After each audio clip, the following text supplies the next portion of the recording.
ओकारं बिंदु संयुक्तं नित्यं ध्यायन्ति योगिनः कामदं मोक्षदं चैव ओंकाराय नमो नमः।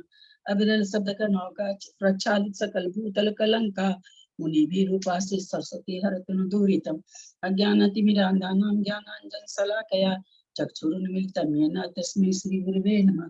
श्री परम गुरुवे नमः। परम्पराचार्य गुरुभ्यो नमः।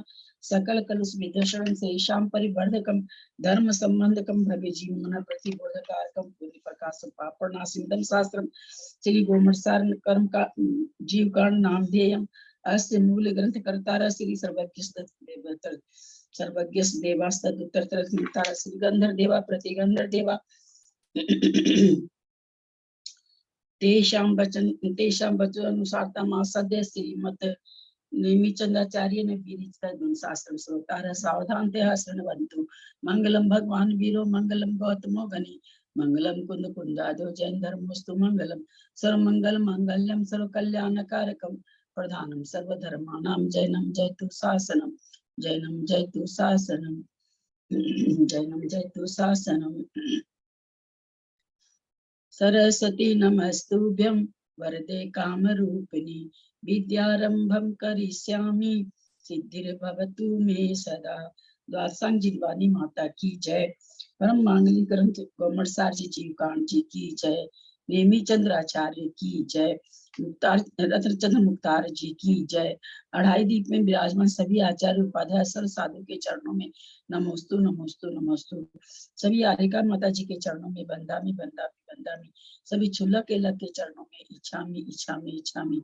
सभी प्रतिमाधारी के चरणों में वंदना वंदना वंदना। रूप में विराजमान पूज्य जनों को सादर चरण स्पर्श सभी से सादर जय जिनेन्द्र। हम लोग परम मांगलिक ग्रंथ श्री गोमरसार जी पाठ पढ़ रहे हैं। उस पर रत्नचंद्र मुक्तार जी की जो टीका है उसके द्वारा स्वाध्याय कर रहे हैं। स्वाध्याय करते हुए हम लोग योग मार्गना में पहुंचे हैं। योग मार्गना में मनोयोग का हमारा वर्णन हो गया है। अब उसके बाद वचन वर्गना आएगी। किसी कल को के इसमें से कुछ प्रश्न थे दीदी। हाँ, कल के इसमें से कुछ प्रश्न थे मेरे। हाँ बोलिए। एक तो ये जो पेज नंबर 2 इसमें लिखा है योग कौन सा भाव है, उसके समाधान में लिखा है क्योंकि मोहनीय कर्म का ये उपशम नहीं होने पर भी योग पाया जाता है।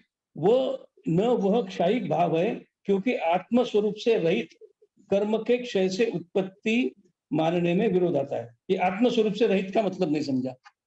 हाँ, अच्छा ठीक है। योग वह अनादि पारिणामिक भाव। इसका कारण यह कि योग न तो एक मिनट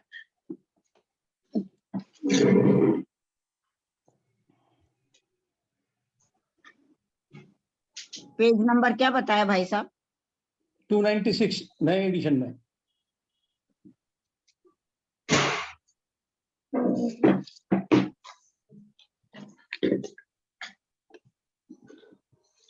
क्योंकि मोहनीय कर्म का उपशम नहीं होने पर भी योग पाया जाता है। अब मोहनीय कर्म का हम लोग को उपशम थोड़ी हो रखा है। हम लोग को किसी को उपशम नहीं है मोहनीय कर्म का। योग तो है, न वह क्षयिक भाव है तो औपशमिक भाव भी नहीं है योग। फिर कहते क्षयिक भाव भी नहीं है क्योंकि आत्म स्वरूप से रहित योग की कर्मों के क्षय से उत्पत्ति मानने में विरोध आता है। आत्म स्वरूप से रहित योग, आत्म स्वरूप मतलब आत्म प्रदेशों से रहित योग। योग क्योंकि आत्म स्वरूप से रहित योग की कर्मों के क्षय से उत्पत्ति मानने में विरोध आता है। आत्म स्वरूप से रहित योग की, योग कैसा आत्म स्वरूप से रहित है? कर्मों के क्षय से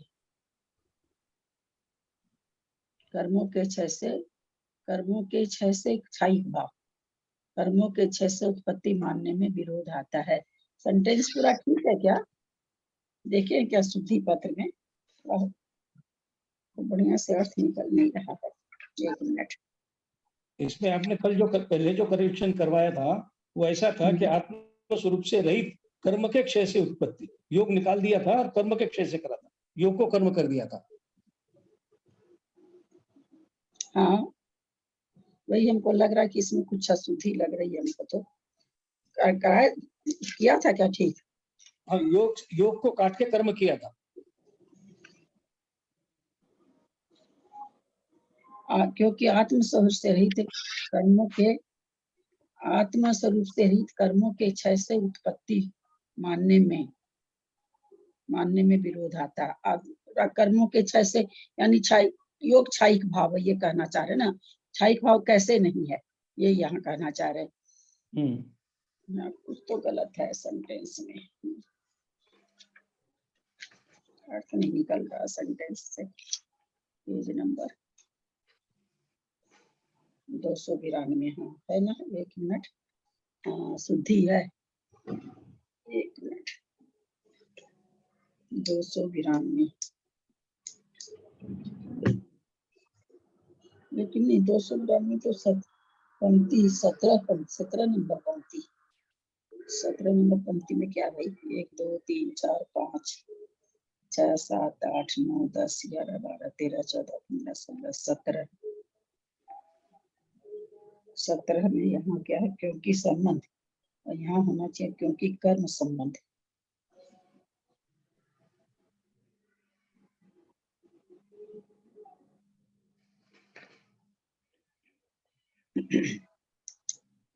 यहाँ का तो गलती इसमें तो नहीं दिया, इस बुक में तो नहीं है, नीचे की पंक्ति का है। ये आत्म स्वरूप से रहित कोमा होगा, फिर योग की कर्मों के योग की आत्म स्वरूप से रहित योग योग तो ठीक है, कोमा। आत्म से रहित योग तो आत्म स्वरूप में, आत्मा के प्रदेशों में घटेगा नहीं ना। तो सेंटेंस तो जुड़ा हुआ ही है, आत्म स्वरूप से रहित योग की हाँ, यहाँ तक तो कर्मों के ठीक क्षय से है। उत्पत्ति मानने में विरोध आता है। आत्म स्वरूप से रहित योग, योग कैसा है? आत्म स्वरूप से रहित योग है। उस योग की, अच्छा, आत्म स्वरूप से रहित योग की, कहते जो योग आत्म स्वरूप से रहित तो योग हो ही नहीं सकता है ना। तो वही तो बोल योग तो जब भी होगा आत्म स्वरूप से सहित ही होगा। हाँ, अचेतन में तो होगा नहीं, क्योंकि आत्म स्वरूप से रहित योग, जो योग आत्म स्वरूप से रहित योग है, कर्मों के क्षय से उत्पत्ति मानने में विरोध आता है। तो कर्मों के क्षय से उस योग की उत्पत्ति को मानने में विरोध आता है। कैसा योग? जो आत्म स्वरूप से रहित है। ऐसा आत्म स्वरूप से रहित योग की कर्मों के क्षय से उत्पत्ति मानने में विरोध आता है। ऐसे योग की जो आत्म स्वरूप से रहित है, उसको उसकी कर्मों के क्षय से उत्पत्ति मानने में विरोध आता है। कर्मों के क्षय से उत्पत्ति यानी क्षयिक भाव मानने से, उसको क्षयिक भाव मानने की क्षयिक भाव मानने के लिए यहाँ पर कह रहे हैं ना, मना कर रहे हैं, उसका विरोध कर रहे हैं क्षयिक भाव का, कि योग क्षयिक भाव है। तो यहाँ पर वो चीज कह रहे हैं कि नहीं, क्षयिक भाव नहीं है। कर्मों की क्षय से कर्म क्षय हो जाएंगे तो योग तो बचेगा ही नहीं ना, वो यहाँ पर कहना चाहते हैं।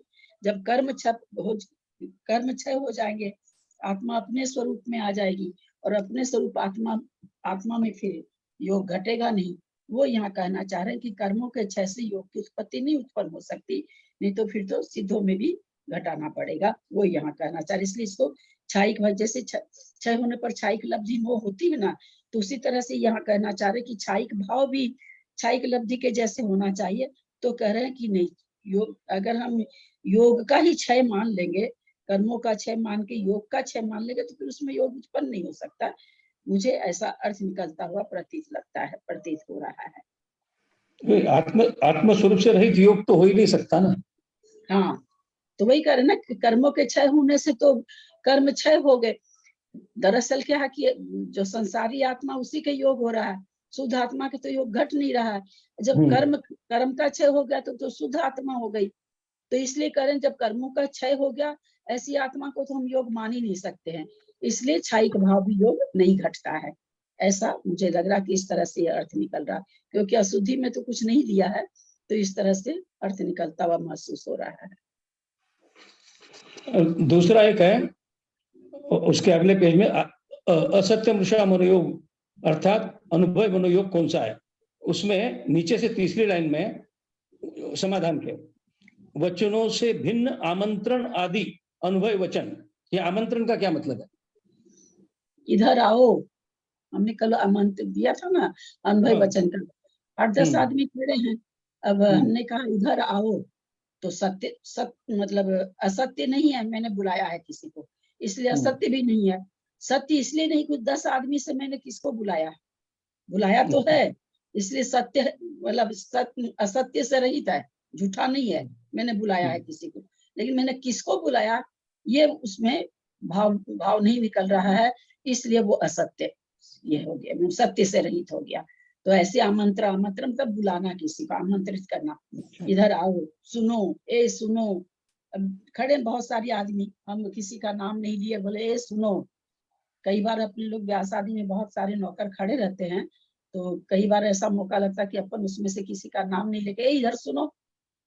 2-4 नौकर, मान लीजिए बहुत सारे नौकर शादी में रखते हैं, 2-4 एक जगह खड़े रहे, तो अपने क्या कहते हैं इसमें, ए सुनो, अपन नाम नहीं लिए किसी का। तो वहाँ क्या है कि असत्य से रहित है, हमने किसी को बुलाया है इसलिए असत्य से ये रहित है। लेकिन सत्य भी इसलिए नहीं कि हमने किसी का नाम लेके नहीं बुलाया, ये इसमें भाव प्रकट नहीं हो रहा कि हम किसको बुलाए हैं, इसीलिए सत्य से भी रहित है। तो ऐसे आमंत्रण आदि भाषा को अनुभव वचन योग कहते हैं। इधर सुनो, इधर आओ, ये खड़े हैं बहुत सारे लोग, घर के 10 आदमी खड़े हैं, आप टेबल पर बैठे हैं, एक गिलास पानी देना। अब पानी देना ये आपने मांग की, ये बिल्कुल सत्य मतलब असत्य से रहित है, सत्य है। लेकिन किससे मांगा आपने? 10 आदमी खड़े हैं, आपने 10 आदमी दौड़ के जाएंगे पानी लाएंगे, या तो 10 जाएं कि भाई पानी मांगे 10 दौड़ जाएं जाके पानी लाए, कौन लाए? तो इस तरह से ये असत्य भी है, क्योंकि आपका जो बोलना है वो उससे ये भाव प्रकट नहीं हुआ कि आप किस आदमी से जल मांग रहे हैं। आप जल मांग रहे हैं इसलिए असत्य नहीं है, लेकिन आप किससे मांगे हैं ये प्रकट नहीं है, इसलिए ये सत्य भी नहीं है। तो ऐसी भाषा को अनुभव वचन योग में लिया। इसी को आमंत्रण भाषा, 10 तरह की भाषा, 10 तरह की आएंगे वहां पर अनुभव वचन योग में। चलिए, और कोई प्रश्न है?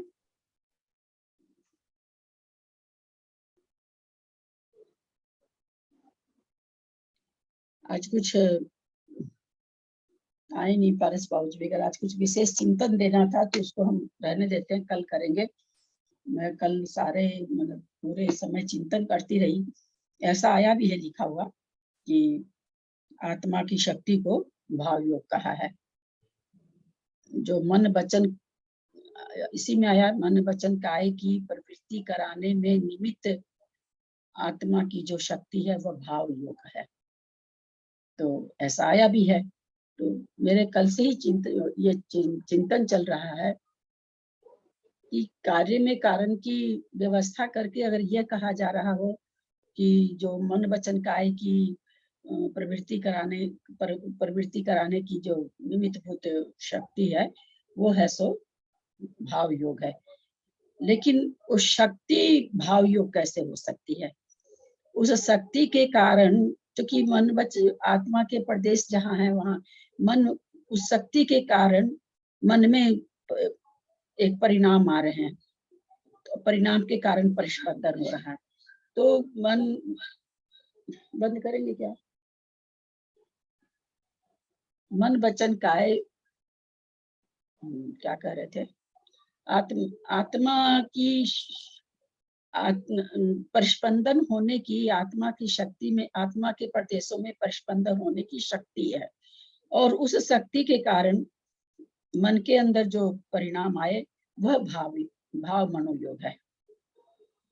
मेरा अपना ऐसा चिंतन है। आज लोग आए नहीं इसलिए इसको अपने लोग कल ले लेंगे और इस पर विचार करेंगे कि मतलब ठीक बैठ रहा कि नहीं। मैंने विकास भैया को भी लिख के भेजा है, अभी तक तो वो नहीं देखे हैं, कि मन वचन काय की शक्ति को भाव योग मानना थोड़ा सा, जैसे मान लीजिए कोई कहे कि देवदत्त को ज्ञान का क्षयोपशम बहुत अच्छा है। आप ये कैसे कहे? उसका ज्ञान देखकर, है ना, उसके ज्ञान में आपने प्रवृत्ति देखी, भाई देवदत्त तो हर प्रश्नों का उत्तर दे रहा है, तो आप कहते हैं ज्ञान का क्षयोक्षम अच्छा है। तो ज्ञान ज्ञान की प्रवृत्ति क्या हुई? कार्य हुआ। कारण क्या है? ज्ञान का क्षयोपशम अच्छा होना। ज्ञान का क्षयोपशम अच्छा होना ज्ञान होने का कारण है, और ज्ञान होना कार्य है। तो कारण में कार्य का उपचार करके हम क्या कह देते हैं कि भाई इनका ज्ञान का क्षयोपशम बहुत अच्छा है, और उससे ये निकल जाता कि इनका ज्ञान बहुत अच्छा है। तो वास्तव में देखा जाए तो ज्ञान का क्षयोपशम तो कारण हुआ, और ज्ञान होना उसका कार्य हुआ। तो उसी तरह से मेरा अपना मैंने कल इस पर बहुत विचार किया। आत्मा के प्रदेशों में क्या नाम है सो योग की शक्ति पाया जाना, योग की शक्ति पाया जाना, तो योग की शक्ति पाई जाती है। उस शक्ति विशेष से मन वचन काय में जो जो भी जैसे मन में कोई भाव आता है, उससे जो आत्मा के प्रदेशों में परिस्पंदन होता है, वह भाव योग है। तो यहाँ पर चूंकि साफ कहा गया कि मन वचन काय की प्रवृत्ति में निमित्त क्या कहा गया था? मन भाव वचन, योग। हाँ, भाव योग को घटाना। द्रव्य योग तो सबको समझ में आ रखा, द्रव्य योग में कोई परेशानी नहीं है। मन वचन काय के निमित्त से होने वाली क्रिया से युक्त आत्मा के, ये तो द्रव्य योग की बात हो गई। जो विशेष विशेष उत्पन्न होता है वह द्रव्य योग है। भाव योग की परिभाषा थोड़ी सी, भाव योग में ये कहा गया कि आत्म प्रदेशों में जो मन वचन काय के योग की शक्ति पाई जाती है, वह भाव योग है। ऐसा घटाया गया है। तो शक्ति भाव योग नहीं है, उस शक्ति के कारण मन वचन काय में जो क्रिया करने का जो परिणाम होता है, वो क्रिया करने का परिणाम होना भाव योग घटना चाहिए। शक्ति पाए जाना भाव योग अगर हम घटाएंगे, तो कोई कुछ कार्य कर रहा है, मन में सोच रहा अथवा नहीं सोच रहा, शरीर से कुछ कर रहा अथवा नहीं कर रहा, उसके तो योग घट जाएगा। वो अलग बात है, संसारी जीव के हमेशा योग रहित कभी नहीं होता, वो एक अलग बात है, पर योग घट जाएगा। तो थोड़ा सा मुझे इसमें मतलब थोड़ा सा किंतु परंतु लग रहा है। कल सब बाबूजी वगैरह को जोड़ने दीजिए, तो कल इस पर अपने बढ़िया से समाधान। ऐसा कह सकते हैं क्या दीदी कि विचार करने की जो शक्ति है, वो शक्ति के कारण विचार करने की जो प्रवृत्ति हो रही है, वो भाव योग है। हाँ, वो तो ही घट, जैसे अभी हमने कहा ना भाई क्षयोपशम अच्छा है, तो क्षयोपशम अच्छा है, तो भाई कैसे जानिए अब क्षयोपशम अच्छा है? क्योंकि वो ज्ञान बहुत अच्छा, हर चीज को वो समझ जाते हैं। तो ये कार्य हुआ, क्षयोपशम का कार्य हुआ ज्ञान अच्छा होना, और वो कारण हुआ। तो उसी तरह शक्ति होना कार्य है, शक्ति होना कारण है। कारण और है। कारण विशेष से जो कार्य हो रहा है कि मन में हम कोई परिणाम ला रहे हैं, वो भाव प्रवृत्ति योग होना चाहिए, वो भाव योग होना चाहिए। मेरा अपना ये चिंता मैंने परिणाम आना, ये तो द्रव्य परिणाम होना, ये तो द्रव्य योग हो जाएगा। परिणाम होने की प्रवृत्ति होना, ये भाव योग हो जाएगा। और शक्ति होना परिणाम परिणाम कारण है। परिणाम परिणाम को भाव योग, इसलिए परिणाम होना द्रव्य योग नहीं होगा ना। वो हम अपने मन के ऊपर विचार कर रहे हैं तब लगता है, मन में विचार आया, फिर उस रूप आप कोई भी कार्य करने की आपका मन में आ गई कि चलो अब ये, पहले आपके मन में भूख लगी, अब आप खाना परोसने की प्रवृत्ति कर रहे हो, प्रवृत्ति कर नहीं रहे हो, प्रवृत्ति कर चल भाई खाना परोसते, पहले आपको भूख लगी, ये जो भूख लगी, ये जो परिणाम आया, वो आपका हो गया भाव योग। फिर आप चलो भाई खाना परोसते, ये आपके मन में ही आया, आपने किसी से कुछ कहा नहीं, ये हो गया प्रयत्न विशेष। जैसे ही भाव योग के बाद प्रयत्न विशेष होता है, उसको द्रव्य योग कहते हैं, तो ये हो गया द्रव्य योग। लेकिन शक्ति को योग कह देना, तो जैसे कार्य कहते हैं ना भाई कि कार्य कारण के उपचार से, कारण के उपचार से कार्य को निमित्त कह दिया जाता है, ऐसा अपने लोग कहते हैं। तो वो अगर घटाया जाए कि भाई कारण के निमित्त से कार्य को कह दिया कि भाई आत्मा की शक्ति को ही भाव योग मान लिया, क्योंकि आत्मा की शक्ति के बिना योग हो नहीं सकता है, आत्मा की शक्ति के निमित्त से ही योग होता है, इसलिए हम उसको ही भाव योग कह देते हैं, तो फिर ठीक है। लेकिन मुझे लग रहा है कि ये बारीक सी, एकदम बारीक सा थोड़ा अंतर है दोनों में, मुझे मेरा अपना चिंतन ऐसा चला है। एक प्रकार विकास भैया का जवाब आ गया, मैं 1 मिनट देख लेती हूँ क्या आया है, 1 मिनट में देखती हूँ।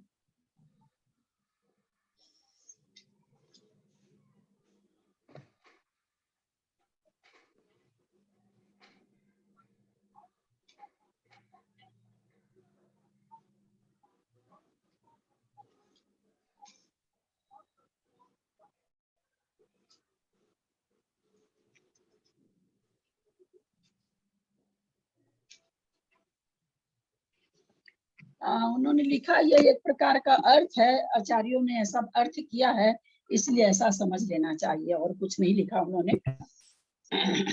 लेकिन मुझे ऐसा लगता है कि ऐसा होना चाहिए। अब कहाँ तक सही है सो भाभी, अगर आत्म शक्ति को भाव योग मान लेंगे तो जिसे अनंत अपकेवनी है उनमें मनोयोग की पूरी शक्ति है, लेकिन योग नहीं है, भाव मनोयोग नहीं करते वो उपचार से वहाँ तो उपचार से मनोयोग माना गया है त्रिशला जी, वहाँ उपचार से मनोयोग माना गया है। लेकिन शक्ति को तो भाव आत्मा के प्रदेशों में तो शक्ति है ही है ना, सभी तरह की शक्ति है। शक्ति को योग मान लेना थोड़ा सा पता नहीं क्यों। आप दीदी मुझे भेज दीजिए, कुंदू सागर जी महाराज जी को पूछ लेती हूँ, 3 बजे रोज वो देते हैं ना प्रश्नों के उत्तर। अच्छा ठीक है, तो आप रिकॉर्डिंग करके वॉइस रिकॉर्डिंग में भेज दीजिए, मैं आपका नाम बोल के वो वॉइस रिकॉर्डिंग सुना दूंगी महाराज जी को, फिर आंसर दे देंगे। ठीक है, हाँ ठीक है। तो कल मेरा चिंतन चला कि हम शक्ति को योग कैसे मान सकते हैं। शक्ति के ये पक्की बात है कि शक्ति के कारण ही मन में परिणमन हुआ। मन में जो परिणमन हुआ वो भाव योग हो गया, बिल्कुल। और उसके बाद उस परिणमन के कारण मन में हम, जैसे मान लीजिए कि हमको कलकत्ता जाना है, ये हमारे मन में एक भाव आया, इस भाव से हमको योग तो हो गया, भाव योग हो गया, आश्रव भी हो गया। लेकिन फिर उसी समय मैंने चिंतन किया कि भाई अब सूटकेस उतारनी है, कपड़ा निकालना है, ये भी मन में चला, न वचन में चला न काया से चला, हमारे मन में ही चला। ये हो गया द्रव्य मनोयोग हो गया। वचन से तो, वचन और काय का तो हम लोग को बहुत आसानी से पकड़ में आ जाता है, मन का पकड़ में नहीं आता। मन का योग प्राय करके वचनों के द्वारा ही पकड़ में आता है, आता नहीं ऐसे पकड़ में।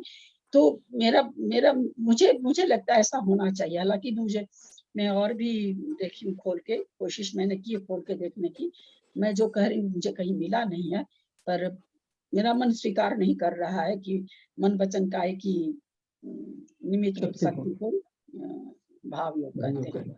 ऐसा थोड़ा सा मेरे को थोड़ा सा अटपटा लग रहा कि शक्ति को योग कैसे कह रहे हैं। फिर तो पुद्गल परमाणु की एक समय में 14 राजू जाने की शक्ति है, फिर तो पुद्गल परमाणु में हमको योग घटाना पड़ेगा। अगर शक्ति का नाम योग दे देंगे तो फिर तो पुद्गल परमाणु में भी योग शक्ति घटानी पड़ेगी। शक्ति का मामला योग में नहीं बैठने ये तो पता से कह नहीं सकते, क्योंकि आचार्य का भी, भाई अभी विकास भैया का भी उत्तर आ गया कि भाई आचार्यों ने यही कहा है, इसका अर्थ यही दिया है। ठीक है, पर थोड़ा सा मुझे लगता है हल्का सा धागा, जैसे एक धागा का अंतर, जैसे मैंने कहा ना देवदत्त का उदाहरण दे करके। हालांकि हम लोग सबके लिए यही कहते हैं इनका ज्ञान का क्षय उपशम अच्छा, ये किसी को नहीं कहते इनका ज्ञान बहुत अच्छा। कभी किसी को भी लिए हम लोग अपने ऐसे नहीं बोलते इनका ज्ञान तो बहुत अच्छा, ज्यादा करके अपने लोग क्या बोलते हैं, ज्ञान का क्षय उपशम ज्यादा है, ऐसे ही प्राय करके अपने मुंह से निकलता है। जबकि ज्ञान के क्षय उपशम से ज्ञान ज्यादा हुआ है, ज्ञान के क्षय उपशम से ज्ञान ज्यादा हुआ है। कार्य तो ज्ञान में हुआ कि ज्ञान ज्यादा हुआ, वो तो कारण है, लेकिन हम लोग कारण को ही बोलते हैं। तो उसी तरह से आत्म प्रदेशों में योग करने की शक्ति पाई जाती है, इसलिए उसको योग घटा दो तो ठीक है, कोई बात नहीं है। वैसे जैसे अपने लोग इसमें क्षय उपशम में घटा रहे, तो कोई वो गलत नहीं है इस तरह से कहना कि कार्य में कारण किए करके। पर थोड़ा सा लग रहा है कि यहाँ पर ये अंतर आना चाहिए, मुझे ऐसे लगता है। और देखते हैं कल लोग, कविता जी को भेज देती हूँ, कर और लोग भी जुड़ते हैं, बाबूजी वगैरह सब, तो अपने देखते हैं। अपना चिंतन है, किसी को समझ में आए कि साइंटिफिक है तो अपने उस चीज को समझेंगे, लगेगा कि नहीं ठीक बैठ रहा तो चिंतन है अपना छोड़ देंगे। चलिए,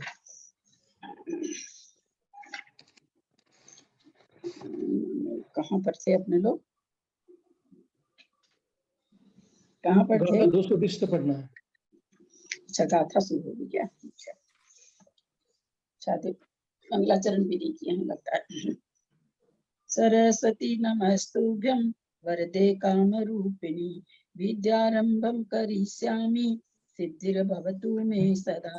दासंग जिनवानी माता की जय, लोमड़ सार जी जीवकांत जी की जय।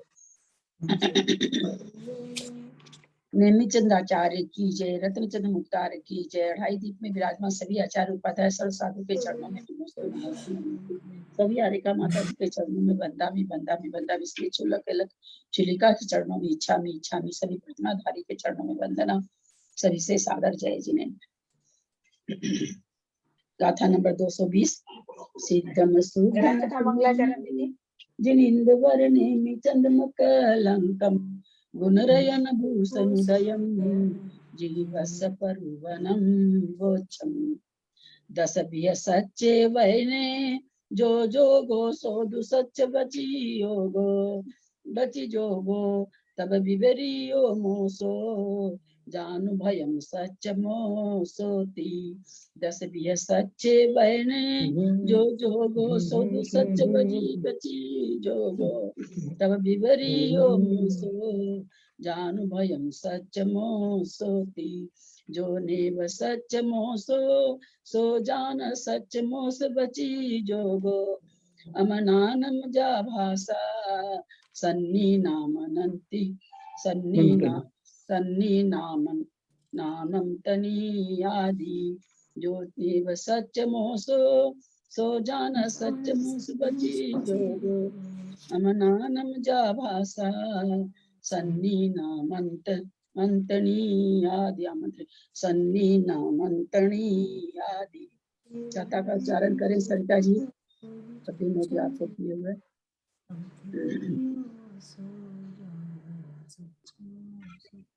दसवीं सच्चे वियणे जो जोगो सोदु सच वची जोगो, तब्बी वरियो मोसो जानू भयम सच मोसोती।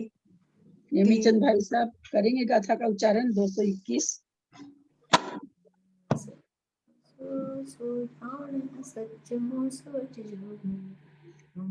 नेमीचंद भाई साहब। सच मोसो सो जान है सच मोस वची जोगो, अमनानम जा भाषा सन्नी नामनंती आदि। अब इसमें 10 प्रकार के जो वचन योग होते हैं उसके बारे में आया है। दह विय सच्चे, विय माने प्रकार, 10 माने 10। अच्छा, संस्कृत छाया कोई पढ़ेंगे क्या? दीदी मैं पढ़ूं? हाँ पढ़ें। दशविध सत्ये वचने यो योगा सतु सत्य वचो योगः, तद विपरीतो मृषा जानी उभयम सत्य मृषेति। 221 की भी पढ़ लूं?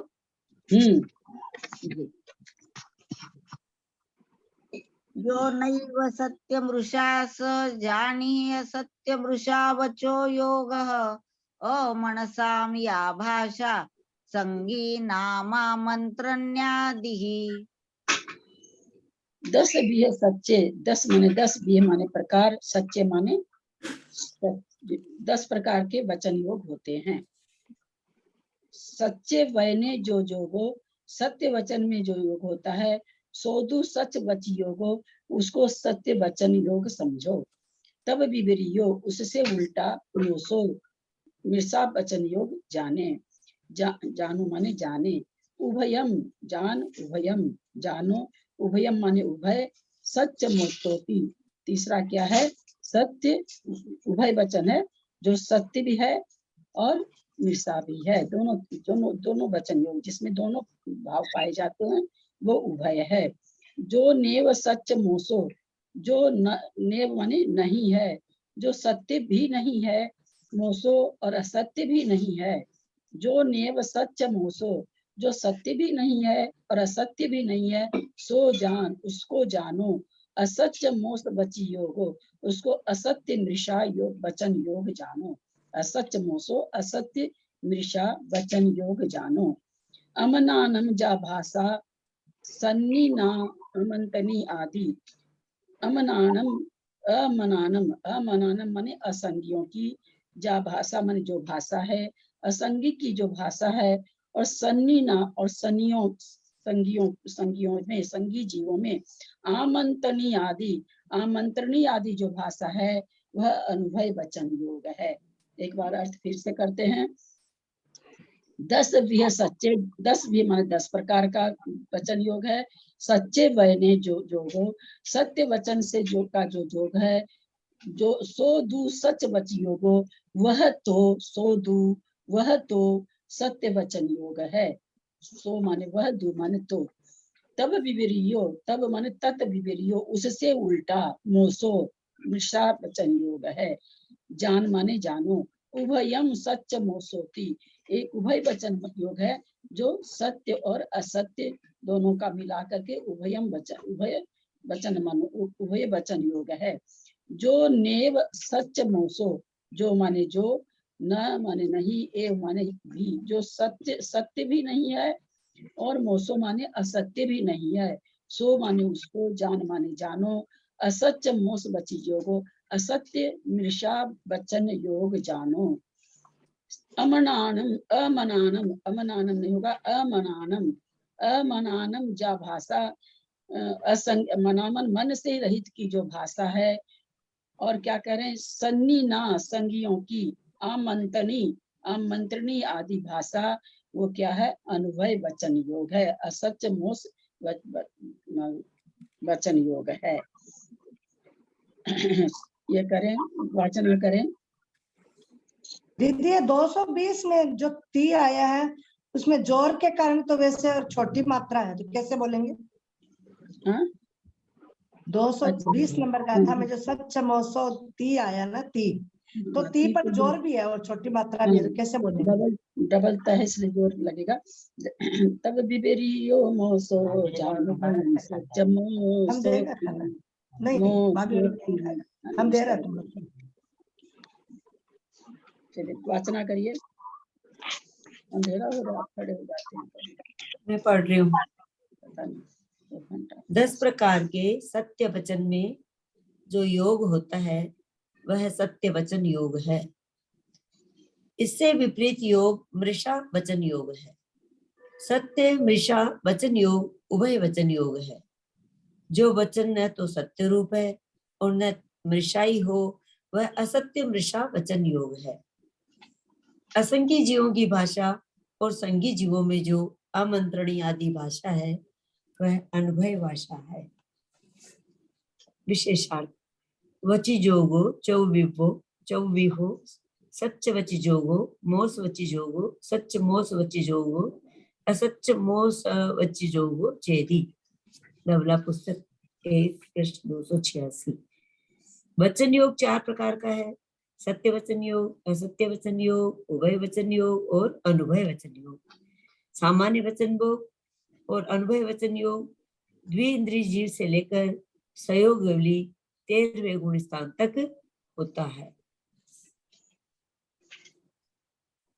शंका, अनुभय मन के निमित्त से जो वचन उत्पन्न होता है वह अनुभय वचन है, यह पूर्व में कथन किया गया है। ऐसी अवस्था में द्विंद्रियादि असंगी जीवों के अनुभय वचन योग कैसे हो सकता है? समाधान, यह कोई एकांत नहीं है कि संपूर्ण वचन मन से ही उत्पन्न होते हैं। यदि संपूर्ण वचनों की उत्पत्ति मन से ही मान ली जाए तो मन रहित केवलियों के वचनों का अभाव प्राप्त होगा। अब 2 इंद्रिय 3 इंद्रिय का तो नहीं बता सकते हैं, है ना। तो इन्होंने क्या उदाहरण दे दिया कि अगर मन से ही प्रवृत्ति होती हो वचन में, तो 13वें गुण स्थान में तो हम लोग जान रहे हैं कि द्रव्य मन है, भाव मन नहीं है। फिर वहां पर वचनों की प्रवृत्ति कैसे हो रही है? तो इसका मतलब एकांत से यह नियम नहीं है कि मन से ही वचन की प्रवृत्ति होगी। इसलिए 2 इंद्रिय 3 इंद्रिय 4 इंद्रिय पंचेंद्रिय असंगी में भी वचनों की प्रवृत्ति देखी जाती है।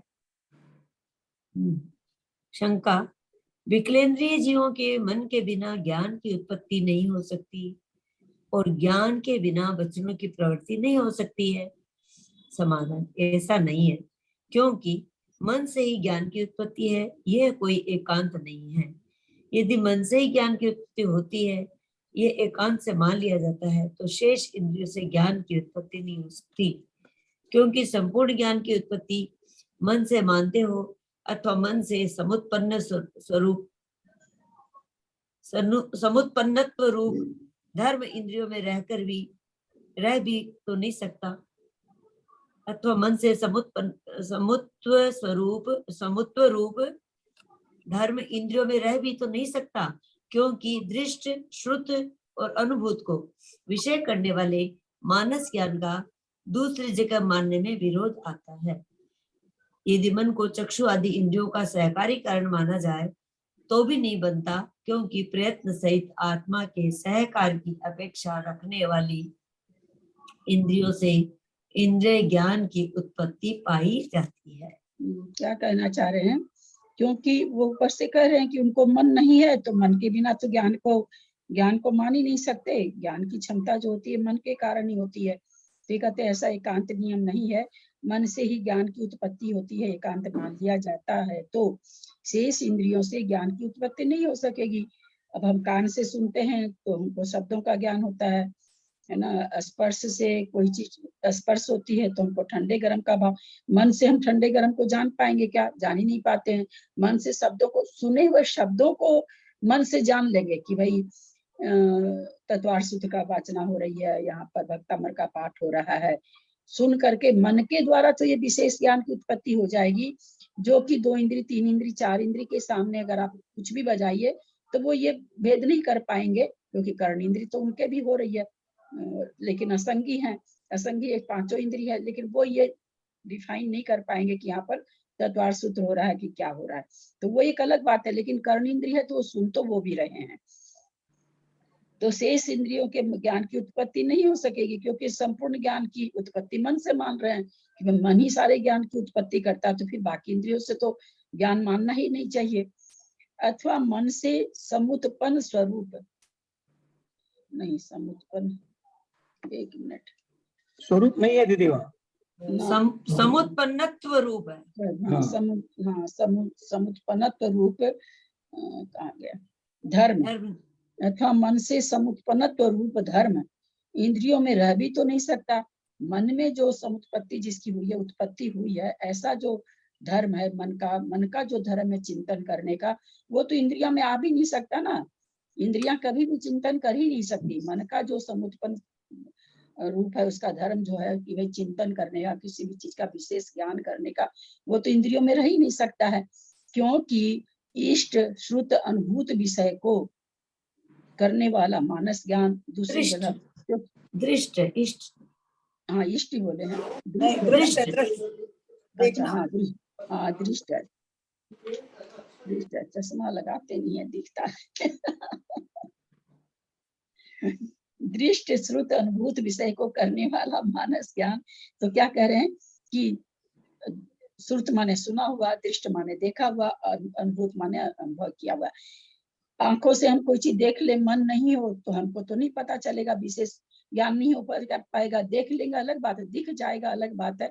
लेकिन बहुत सारी चीजें ना हम लोग देखते हैं तो थोड़ी सारी चीजों का हम लोगों को ज्ञान है ना। देख के कहते भाई हमको तो नहीं समझ में आ रहा ये क्या चीज है, हम तो आज तक नहीं देखे ये क्या चीज है, कहते हैं ना हम लोग ऐसी।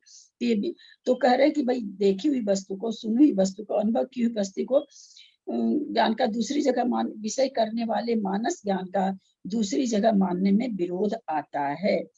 यदि मन को चक्षु आदि इंद्रियों का सहकारी कारण माना जाए, मन को चक्षु आदि इंद्रिय का सहकारी कारण नहीं है, चक्षु मन की सहकारी कारण है। चक्षु से हम देखते हैं, जीभ से हम चखते हैं, उसका ज्ञान हमको, विशेष ज्ञान हमको मन के द्वारा होता है, न कि मन का सहकारी कारण चक्षु है। सब चक्षु का सहकारी, चक्षु मन की सहकारी कारण है। यदि मन को चक्षु आदि इंद्रियों का सहकारी कारण माना जाए तो भी नहीं बनता, क्योंकि प्रयत्न सहित आत्मा के सहकार की अपेक्षा रखने वाली इंद्रियों से इंद्रिय ज्ञान की उत्पत्ति पाई जाती है। कहते आत्मा की सहकार माने सहयोग से अपेक्षा इंद्रिया क्या है? बिना आत्म प्रदेश अगर वहां पर नहीं हो तो वहां से कुछ होगा ही नहीं। जो भी कारण हो रहा है आत्मा के सहकार से, मैंने आत्मा की सहायता की। इंद्रिया क्या? आत्मा की सहायता की अपेक्षा रखने वाली है। इंद्रिया में अगर आत्म प्रदेश नहीं पाए जाए तो इंद्रिया बनी रहे, वहां पर कोई भी ज्ञान नहीं होगा। तो कहते हैं क्योंकि प्रयत्न सहित आत्मा के किसको ज्ञान हो रहा है? आत्मा में प्रयत्न पना पाया जा रहा है, जिसको कि अभी योग नाम से घटा करके आए हैं। तो ये शक्ति आत्मा के प्रदेशों में पाई जाती है। इस कारण से कहते हैं उसकी सहायता से ही इंद्रियों ज्ञान की उत्पत्ति पाई जाती है। आगे पढ़ें। दीदी प्लीज ये इसका समुत्पन्नत्व रूप धर्म की इसको थोड़ा समझ में नहीं आया कि क्या क्या है। मन से समुत्पन्न, मन से उत्पन्न हुआ, मन से उत्पन्न हुआ, उत्पन्न हुए रूप, मतलब जो मन से कोई चीज उत्पन्न होती है, ऐसी चीजों, ऐसा जो धर्म है, मन से उत्पन्न हुआ धर्म। जैसे मन से क्या होता है, विशेष, हमारे विशेष ज्ञान होता है किसी भी चीज का, तो कहते वो तो इंद्री में पाया ही नहीं जाता है ना।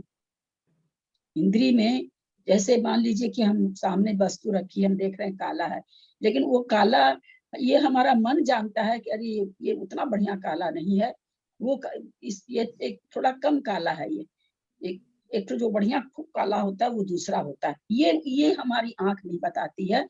आंख है सो हमारे आंख देखती है इसको, इसका जो विशेष ज्ञान कर रहा है वो मन कर रहा है। तो कह रहे हैं कि ये जो विशेष ज्ञान मन में है, ये इंद्रियों में नहीं पाया जा सकता, कभी भी नहीं पाया जा सकता। वो चीज यहाँ पर कह रहे हैं, क्योंकि जो क्या कर रहे हैं, दृष्ट, श्रुत और अनुभूत विषय को कौन जान पाता, मन ही जान पाता, इंद्रियां तो जान नहीं पाती। अगर हम ऐसा मानने लगेंगे तो फिर तो इंद्रियां भी इन चीजों को जान नहीं जाए। ये ज्ञान मन के अलावा और कहीं नहीं पाया जाता है। दीदी 220 में थोड़ी सी शंका है मेरे को। 10 भी है सच्चे, ये शब्द का अर्थ क्या है? 10 प्रकार के सत्य वचन योग या 10 प्रकार के वचन योग? बस 10 प्रकार के, मतलब सत्य वचन में जो योग होता है ऐसे भी निकाल सकते, गाथा में उतना दे नहीं रखे हैं। वो सच बहने 10 प्रकार के सत्य वचन होते हैं। हाँ। में जो जोग होता, योग होता है। 10 प्रकार के सत्य बचने में, सप्तमी है बचने सच्चे सब, 10 प्रकार के सत्य वचनों में जो योग होता है वह सत्य वचन योग है। सोधु वह उसको तो सत्य वचन योग जानो। 10 प्रकार के सत्य वचनों में जो योग होता है उसको तो सत्य वचन योग जानो। हाँ, तो ये 10 असत्य वचन को नहीं लगेगा ना? नहीं, 10 सत्य वचन योग 10 प्रकार का है। सत्य वचन योग 10 प्रकार का है। नहीं, सत्य वचन योग 10 प्रकार का है। 10 लक्षण की पूजा में, सत्य धर्म की पूजा में आते हैं ना 10 तरह के सत्य। ये सत्य, वो सत्य, जनपद सत्य, वो सत्य जनपद सत्य हम भी करते हैं। हाँ, वो 10 लाक्षणी में हम भी करते हाँ, हैं। सभी करते हैं। तो उसमें जनपद सत्य और देश सत्य, 10 प्रकार के सत्य, 10 प्रकार के सत्य सब इसमें आएगा, सब इसमें आएगा, टोटल चीज इसमें आएगी, है ना, टोटल चीज आएगी इसमें। चलिए, समनस्क जीवों में तो शंका से पढ़िए। समनस्क जीवों में तो ज्ञान की उत्पत्ति मनोयोग से ही होती है नहीं, क्योंकि ऐसा मानने पर केवल ज्ञान से व्यभिचार आता है। फिर तो केवल ज्ञान कैसे हो गया बिना मन के? शंका, तो फिर ऐसा माना जाए कि समनस्क जीवों के जो क्षयक्षमिक ज्ञान होता है वह मनोयोग से होता है। समाधान, ये कोई दोष नहीं, ये तो इष्ट ही है। यानी छायोपशमिक ज्ञान जो होता है वो मन से होता है, पूरा ज्ञान होता है वो आत्मा के प्रदेशों से होता है। जैसा पहले अध्याय में कहा गया ना कि भाई अवधि ज्ञान 2 प्रकार का, तत्परमाणे है, तो क्या कहा गया वहां पर? वह ज्ञान 2 प्रकार का है, तत्परमाणे, वो 2 प्रकार का ज्ञान है। एक तो क्या है? परोक्ष और प्रत्यक्ष। प्रत्यक्ष प्रमाण में उन्होंने अवधि ज्ञान में अपरिय ज्ञान के लिया और उसमें मतिश्रुत ज्ञान लिया। तो कहते हैं हमें तो इष्ट ही है कि छायोपशमिक ज्ञान वह मनोयोग से होता है। बिल्कुल, यह कोई दोष नहीं, ये तो इष्ट ही है। शंका, मनोयोग से वचन उत्पन्न होते हैं, ये जो पहले कहा गया था वह कैसे घटित होगा? समाधान, यह शंका कोई दोषजनक नहीं है, क्योंकि मनोयोग से वचन उत्पन्न होता है। यहाँ पर मानस ज्ञान की मन यह संज्ञा उपचार से रखकर कथन किया।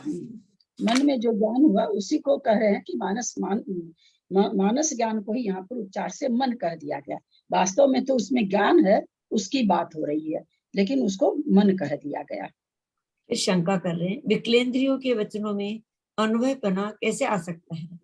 समाधान, विकलेंद्रियों के वचन अनध्यवसाय रूप ज्ञान के कारण है, इसलिए उन्हें अनुभव रूप कहा है। अनध्यवसाय का क्या एक उदाहरण दिए थे छोटा सा, किसको याद है, कौन बताएंगे? 2 अक्षर का बोले थे ना कि इसको अनध्यवसाय कहते हैं। 2 शब्दों का, सॉरी 2 अक्षर नहीं। कल हुआ था क्या अपना स्वाध्याय? हाँ कल तो हुआ, कल नहीं, हाँ कल हुआ। कल बताया था दीदी, मैं बताऊं, जैसे पैर में कुछ चुभा, वो तो उदाहरण हो गया। 2 शब्द अन्य अध्यवसाय के लिए हमने 2 शब्द का एक सेंटेंस दिया था। यह क्या है? यह क्या है इसका? यह क्या है? अन्य अध्यवसाय का निर्णय न हो पाना, निर्णय न हो पाना या नहीं है, कुछ है जरूर, लेकिन निर्णय नहीं हो पा रहा है।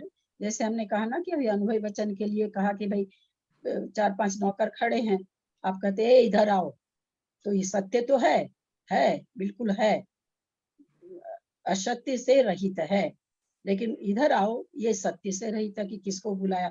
उसी तरह से कुछ है तो सही, कुछ है तो सही, लेकिन क्या है? शीशा है कि कंकड़ है कि तिनका है, अथवा कोई फूल का कांटा है, क्या है? कुछ है तो सही, तो है तो हो गया सत्य से ही रहित, अब कुछ हो गया सत्य से रहित, क्योंकि वहां संदेह है। तो अन्य अध्यवसाय संदेह की चीज को कहते हैं कि कुछ है, निर्णय नहीं हो पाना, कुछ है। संशय भी तो शंका होती है, संशय में संदेह नहीं होता है क्या? शंका दूसरी चीज है और संशय दूसरी चीज है ना?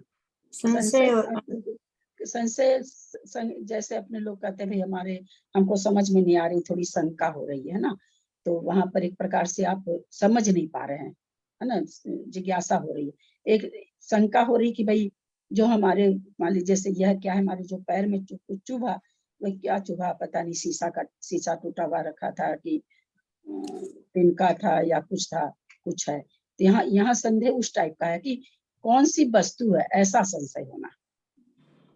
कई बार जैसे पाँव के नीचे जंतु नहीं होता, लेकिन ऐसे बैम हो जाता, अरे कोई पैर के नीचे कुछ आ तो नहीं गया ऐसे। हाँ कई बार कोई चीज, अरे मूढ़ी वगैरह का दाना गिरा रहता है और अपने अचानक से ऐसा लगता है कि कुछ मूढ़ी पत्ती से बचती तो ऐसे लगता है कहीं कोई कॉकरोच तो नहीं आ गया, जीव तो झट से ऐसे लगता है, एकदम से पैर ऐसे उछल जाता कहीं कहीं कॉकरोच आ गया क्या।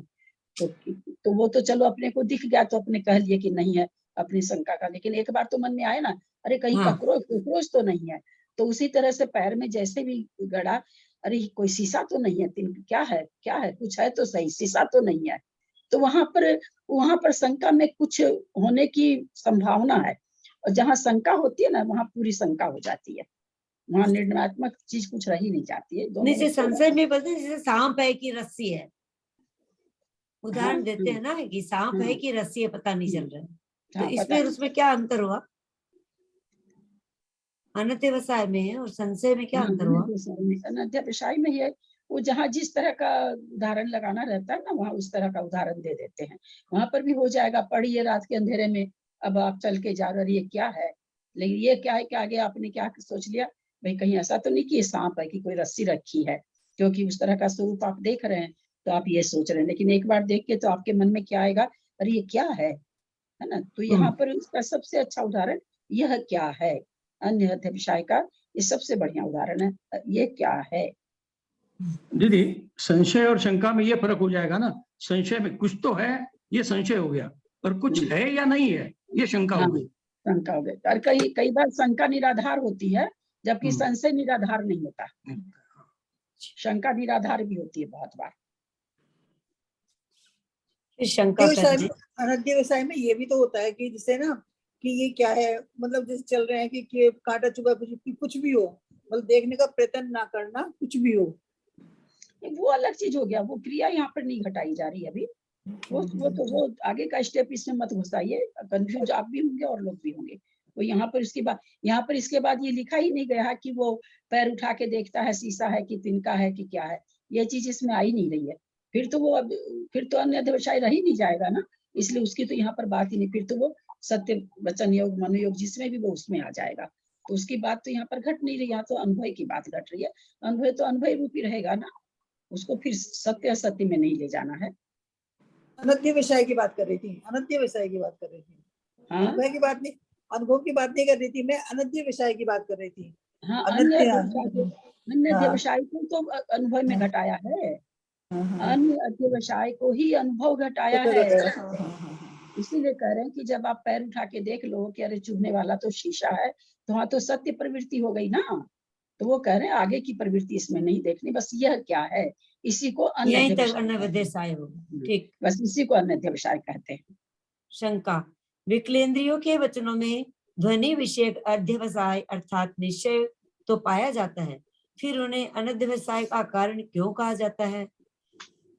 नहीं, संपादन कर रहे नहीं, क्योंकि यहाँ पर अनध्यवसाय से वक्ता के अभिप्राय विषयक अनवध्यवसाय का अभाव विवक्षित है। क्योंकि अभी हम लोगों ने समझा अपने अपने हिसाब में, भाई पता नहीं चल रहा किसको बुला रहे हैं इसलिए असत्य से रहित है, लेकिन किसको बुला रहे हैं पता नहीं चल रहा है। यानी जो जो बुला रहा है उसके मन के, उसके जो वचनों का भाव प्रकट नहीं हो रहा कि वो किसको बुला रहे हैं, इसलिए वो अनध्यवसाय है। तो वही चीज यहाँ पर कह रहे हैं कि उसी तरह विकल इंद्रिय बोलता है तो कुछ बोलता तो है भाई।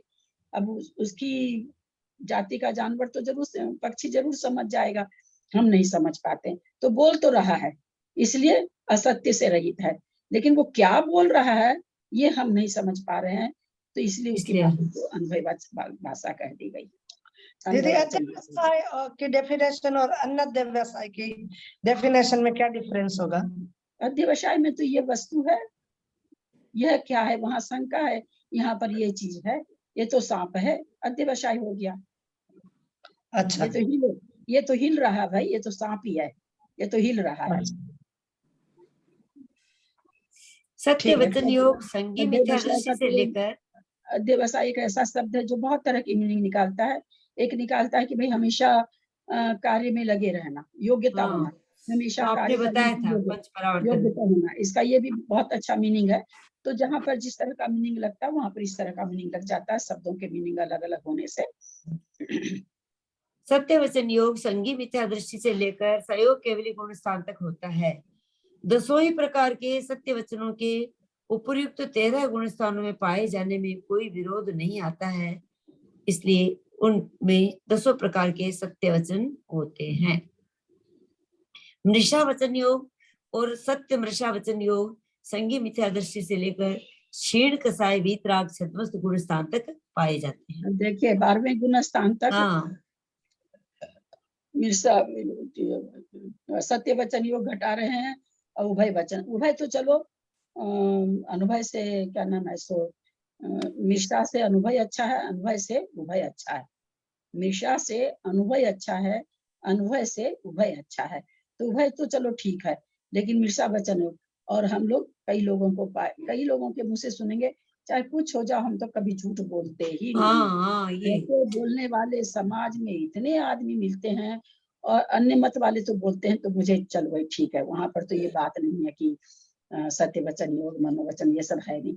जब जिन धर्मी भी बोलता है कि हम तो सत्य ही बोलते हैं, हंसी आती है ऐसे लोगों पर। और ज्ञानवान लोग बोलते हैं, कई बार बेचारे जो नहीं जानते वो बोलते हैं तो उनकी तो बात ही नहीं करते हैं, पर हम आप कई बार बोलते हैं, हम तो झूठ कभी बोलते ही नहीं। झूठ बुद्धिपूर्वक नहीं बोलते हुए भी किसी ने मेरे से अच्छी 2-4 बात कही, वो बात मैंने सरिता जी को सुनाई, वो 4 बात में 2 बात हमारी और मिल जाएगी, नहीं मिले हो ही नहीं सकता।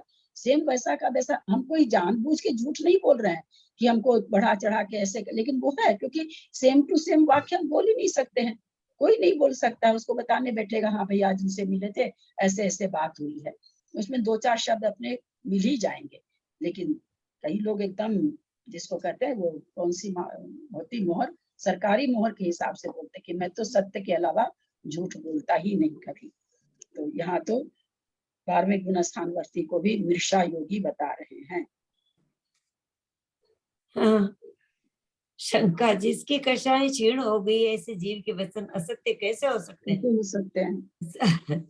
समाधान, ऐसी शंका व्यर्थ है, क्योंकि असत्य वचन का कारण अज्ञान 12वें गुण स्थान तक पाया जाता है। इस अपेक्षा से वहां पर असत्य वचन के सद्भाव का प्रतिपादन किया है, और इसीलिए उभय संयोगज सत्य मृषा वचन भी 12वें गुण स्थान तक होता है। इस कथन में कोई विरोध नहीं आता।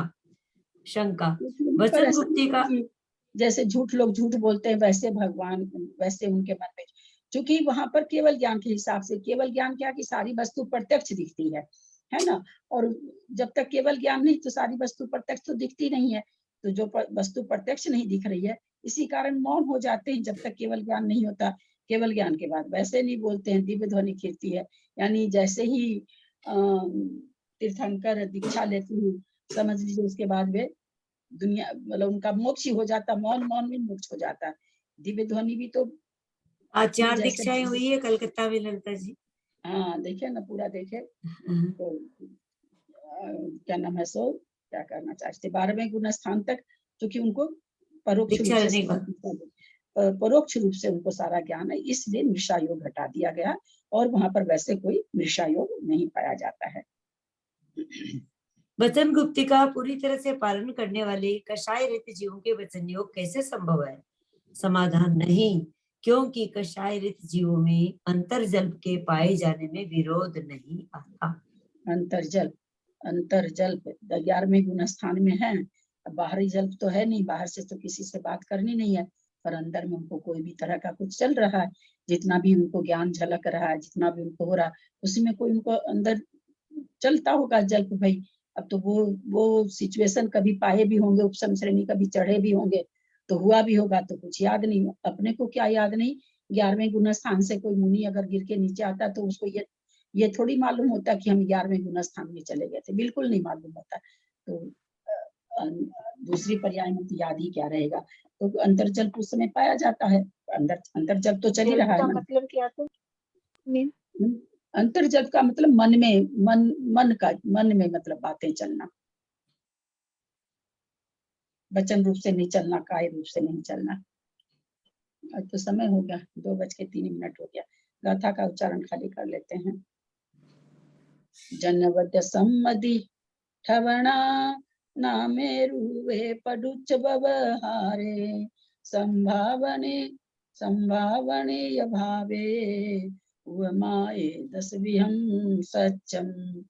जनवद सम्मदि ठवणा नामेरुवे पडुच बवहारे संभावने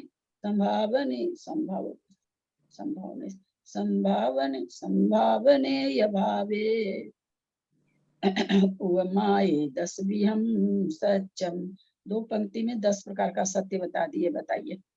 भक्तम देवी चंदपह पडिमात यहोदि जिन दत्तो से दो दिग्घोरज्जदि पुरोति अजम हवे वयनम।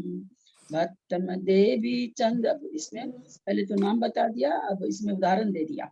भक्तम देवी चंदपह पडिमात यहोदि जिन दत्तो से दो दिग्घोरज्जदि कुरोति अजम हवे वयनम। सक्को जम्बूदीवं पलटति भाव वज्ज वयनम च पल्लोवमं च कंसो जनपद सच्चादिदी ठंता। बहुत ईजी गाथा है, आप लोग भी अर्थ कर सकते हैं। सक्को जम्बूदीवं पलट 1 2 2 4 2 6 2 8 2 10 2 12, हाँ जम्बूदीवं तक आएगा। सक्को जम्बूदीवं पल्लटदीपाव वज्रवयनं च पल्लोवमं च क्रमश जनपद सच्चादिदीठंता। कर लेते हैं। इसमें सब 3 गाथा में सबका मन लगेगा।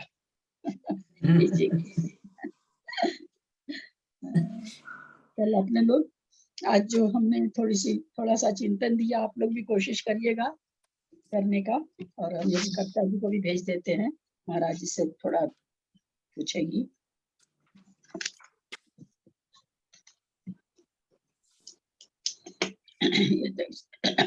कोई करिए तो स्तुति करिए तो जिनवानी स्तुति।